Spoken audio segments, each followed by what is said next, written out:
loo xamante ne mooy yeneen idée yu bees ndax may nañ ko temps nga mun a récupérer waat mun a organiser waat li nga xamante ne mooy argumentation jëmale ko ci xew-xewu jamono ji nga xamante ne foofu la réew mi toll jëmale ko ci scène politique bi Abdou Nguer comme ni ñu koy wax ni ñu ko waxee dès le début dañ koy masawuwaat bu baax a baax di ko ñaanal courage ba mun a continuer waat combat bi nga xamante ne moom la loon mënee dès le début ci li nga xamante ne moom la entamé ci li jëmale ko ci mbirum politique am comme ni mu ko waxee amande bi nekk na mbir mu doy waar ndax dina ko nekk benn problème par rapport ak bu bëggee dugg ci li nga xamante ne mooy nekk candidat ak yeneen élection yi war a ñëw fii ak li nga xamante ne mooy 2029 waaye dañ koy masawaat bu baax a baax moom Abdou Nguer di ko wax que ne courage de waxasil bu waxul bu jeexee yoon du ji xaw ma sax nu ban langage lañ koy daal utiliser waaye dañ koy masawaat bu baax a baax courage tient bon que àdduna mu ngi nii lu waaye muñ mu jeex di la ñaanal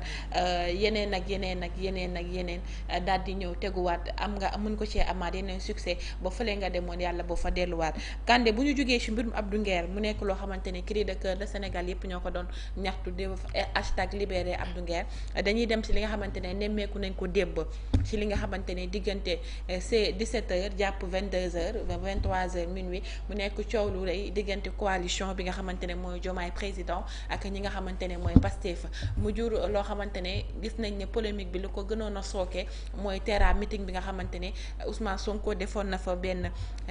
révélation di wax que ne am na kuñ bëgg a tàbb ci bopp coalition boobu waaye kooku duñu jiite ndax ab rapport de ko daal di épinglé tey mbir mi nga xamante ne gis nañ ko ñu bari naan Diomaye amul droit tàbb mi daal di ko fay teg ban gis-gis nga si daal dem. waaw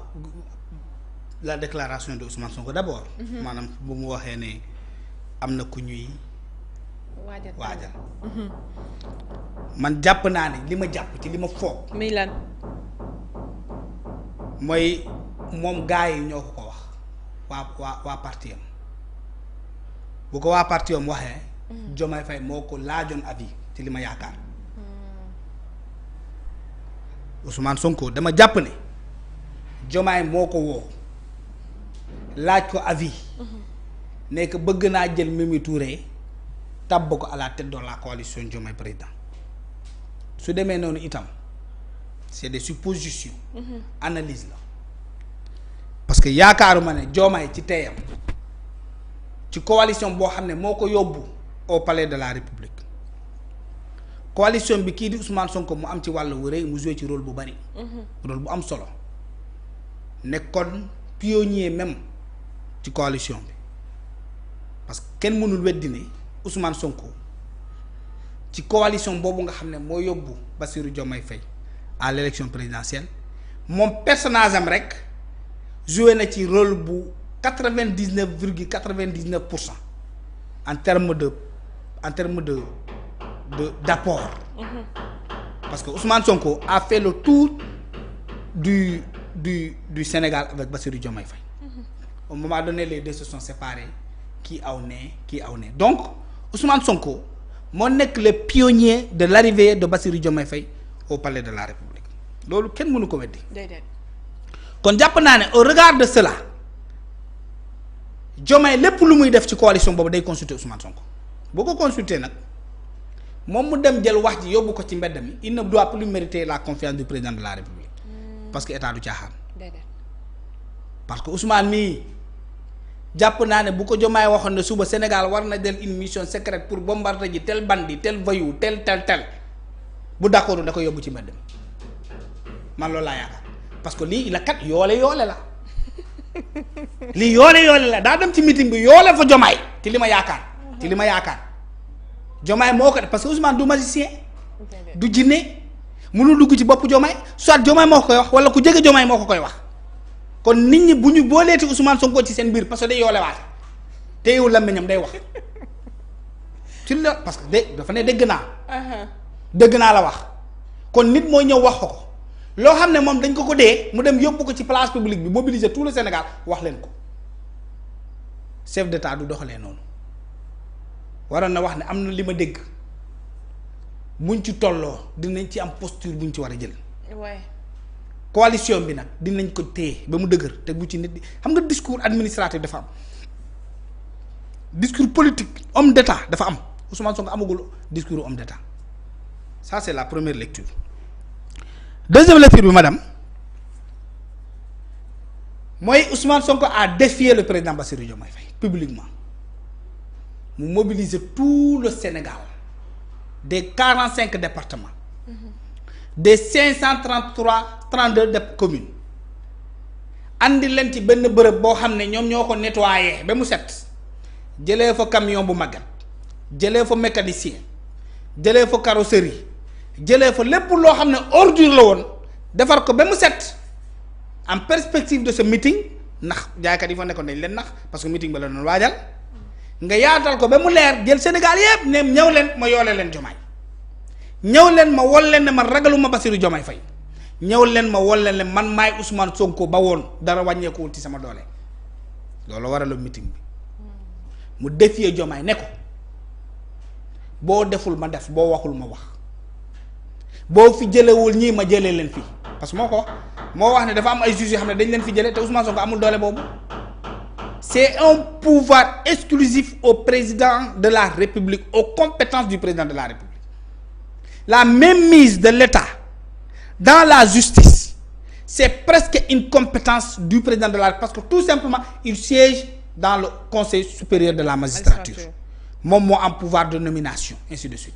te foofu nag pour écarter un peu le président am na ndombo tànk yoo xam ne boo ko joxee juge tant que mandat am jeexul mënoo ko fa jëlee. Parce que y a le principe de la séparation des pouvoirs. Et pour d'ailleurs président bi man ko def il faut qu'il y ait des propositions des magistrats du Conseil supérieur de la magistrature c'est pairs. Donc même le président loxoom des na malgré ce principe républicain Ousmane Sonko dajale Sénégal yépp ni leen man dinaa fi jëlee magistrat yooyu ça c'est défier le président de la République benn Ousmane Sonko dajale Sénégal ba Sénégal toog mu ni Sénégal man Ousmane Sonko jël naa rapport boo xam ne président rek moo am exclusivité jot ci rapport bi nee na moom mooy rapport IGE bi nee na jot na ko xawma IGF jot na rapport bi defaral na copie président de la République mu renforcer les rôles pour dire au président de la République man léegi am na compétence yoo xam ne yaa ko moom am na exclusivité yoo xam ne yow yaa leen yor léegi loolu jaaratul ci yow ci man lay jaar ma jox la copie alors que président moo ko war a jox copie te c'est pas forcé pour le président de la République moo tax Macky Sall nee na amoon na rapport yoo xam ne jëleur est sur le coude lii aussi c'est défier le président de la République lii aussi c'est dire au Sénégal que dafa am mbir yoo xam ne président moo ko moom waaye maa ko tey ci sama bu loxo nga toog ci télé ne dëgg nga ne ñoo ngi waaj ndol jël dombo tànk jox ko keneen waaye kooku rek moo ci nekk mais président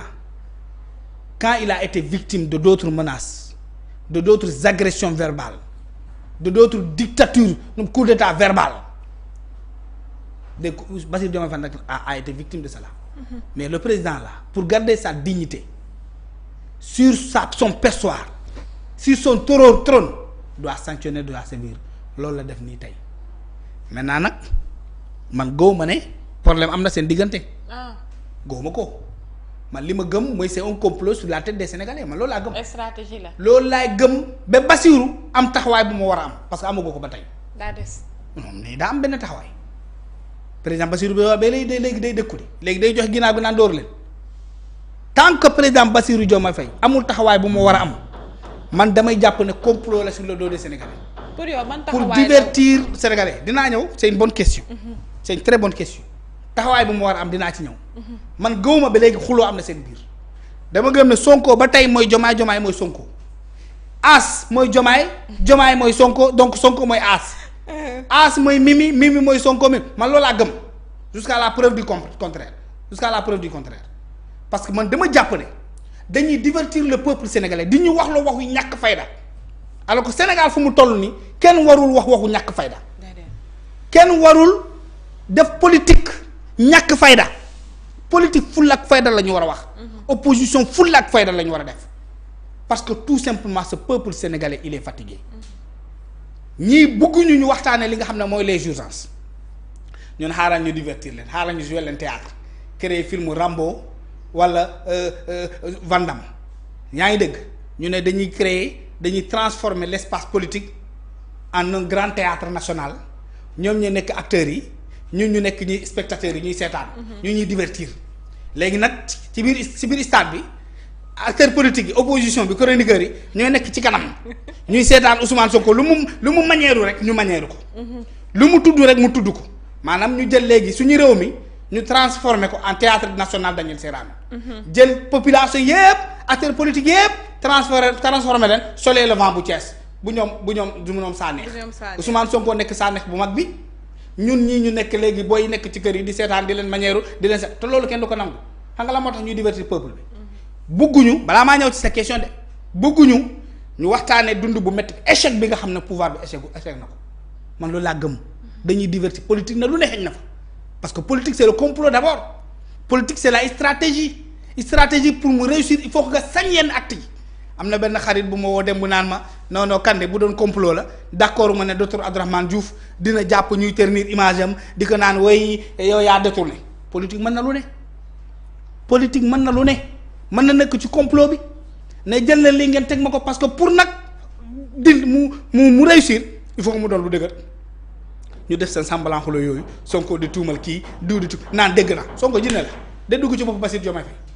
même bu amee information nit a ko wax léegi li ñuy xuloo nii da ban njëriñ la am Sonko Diomaye mooy Sonko coalition Diomaye coalition Ousmane ban différence am ban différence la am dañu buggul Kandé mi toog fii di wax Ousmane Sonko yaa waxoon ne da ngay criminaliser l'homosexualité ñoom loolu la ñuy bañ loolu la ñuy bëgg a fàttali askan bi ñun nag dañuy toog ne sëñ bi yaa demoon ci Serigne Mountakha signaloo ko ne ko Macky Sall dafa am agenda góor jigéen ñi la yor dafa bëgg criminaliser dafa bëgg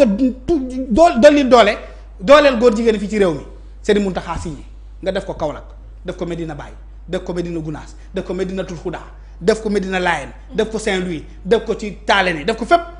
def ko Ndiassane def ko Tivaouane kilifa dina signé ne dañuy signé seen mémorandum bi parce que ci réew mu jullit la nga def loolu suñu mag ji tey nga ñëw am majorité 130 députés sañoo tudd mbirum góor jigéen bay waxu dinaa criminaliser ñun loolu lañ bugguñu ñu fàttali loolu man maa ngi ko fàttali Sénégalais yi ñuy seetaan.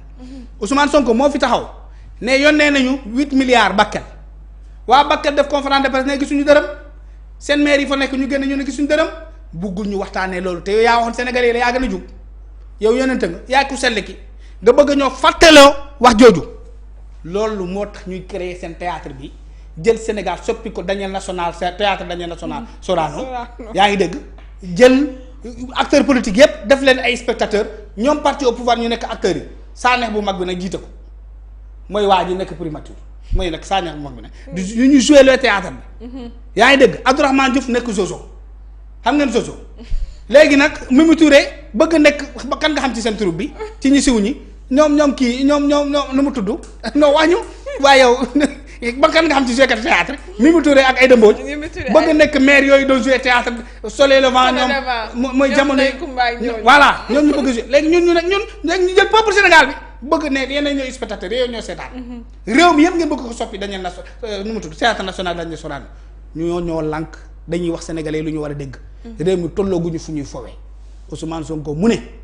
réew mi dafa bari alal dafa am ressource naturelle dafa am or am zircon am 4 millions d'hectares de terre arable maanaam suuf soo xam ne dafa nangu loo ci ji mu barkel ñu am soleil am plus de 5 cours d'eau ay fleuve ak i dex am 700 kilomètres de côte maanaam riche en poisson ba mu dem fii nii nu mu tudd yarax la dama xaw ma caaro yi nga toog ci gaal gi ne ñun bu ñu faloo jën dina fi bëri ba waxuma la di ngeen ko jaay de mais dina bëri ba da ngeen di yennu seen dàmbay di dugg ci koñ di may jën ndax doo leen gis client parce que y aura tellement de poisson tey la jën gën a ñàkk yow gën nga lekk coof kenn gisatul coof kenn gisagul yaaboy bu toll léegi ci suñu marché yi jën amul léegi loolu la bëggul ñu fàttali nit ñi waaye yow nga toog ne nit ñi dëkk bi yaa ay 86 morts ñu ne la loi d'amnistie nga ne bëggoo nga dem devant les députés nga nekk premier ministre ñu fàttali la ko nga ne yéen a bëgg seen loi d'amnistie jël leen abrogé leen man mi sax dinaa dem wuyu tey nga am 130 députés à l'Assemblée nationale war a def proposition de loi ñuy dugal luy dindi luy abrogé loi d'amnistie boobu noonu ñu war a dellu ci tribunal yi atte ñëpp bëggoo kenn ku ko waxtaane ngay nekk di divertir ñëpp di divertir la galerie loolu lañu bëggul ku ko fàttali su ma ko doon lima fi duñ fi jóge maintenant y a les urgences yoo xam ne ñoo ngi fi di accabler nit ñi mooy dund bu metti bi courant bi nga xam ne tous les jours day gën a cher ndox mi day gën a cher électricité bi kenn waxatu ko dem bi ak dikk bi jafe na la yow mi sax boo moytul ba ñibbi fi da ngay ñaan paas ñibbi leneen problème yi nga xam ne sénégalais yaa ngi koy rencontré di ci dund kenn waxu ko Touba mu ngi ni ba tey dëkk bi yëpp ba verte ndax ndox yaa nga fa ba tey boo demee dans la banlieue y a des difficultés. Sénégal traverse une crise sanitaire tu n'as jamais osé déclencher le plan Orsec plan d'urgence pour organiser des secours loolu lay signifier le plan Orsec tu n'as jamais déclenché ce plan là. agriculteurs yi léegi gis nga ne barki dem ba léegi mu ngi wiis. ni muy wiisee Dakar noonu la wiisee ci dëkk àll bi ngooñ gi nga xam ne ci la ñu yaakaaroon parce que gerte amul pour jaay ko ngooñ googu day commencer nëb léegi parce que day ñuul. bu ci ndox tokkee rek mu ñuul. donc y a toutes ces difficultés Dande Maayo baa ngi nii. ndox maa ngi dugg ci biir kër yi yàq et des hectares de riz et d'autres champs yoo xam ne ils étaient dans les alentours léegi loolu yëpp état waxu ci benn yoon léegi xam nañ ne acteurs politiques yi chroniqueurs yi dañuy toog di fàttali loolu sénégalais yi ñu ne non Sénégal moom par force il faut que ñu transformer ko théâtre national Daniel Sorano premier ministre mooy nekk Jojo wala mu nekk Sanekh tous les autres acteurs là sont là ils vont suivre la même dynamique loolu moo nekk li nga xam ne moom la ñu travail loolu laa gëm maintenant ça c'est ma première version maintenant s'il y a réellement une crise entre eux et j'ose croire que am na crise bu crise boobu amee Diomaye ba léegi sañul deful lu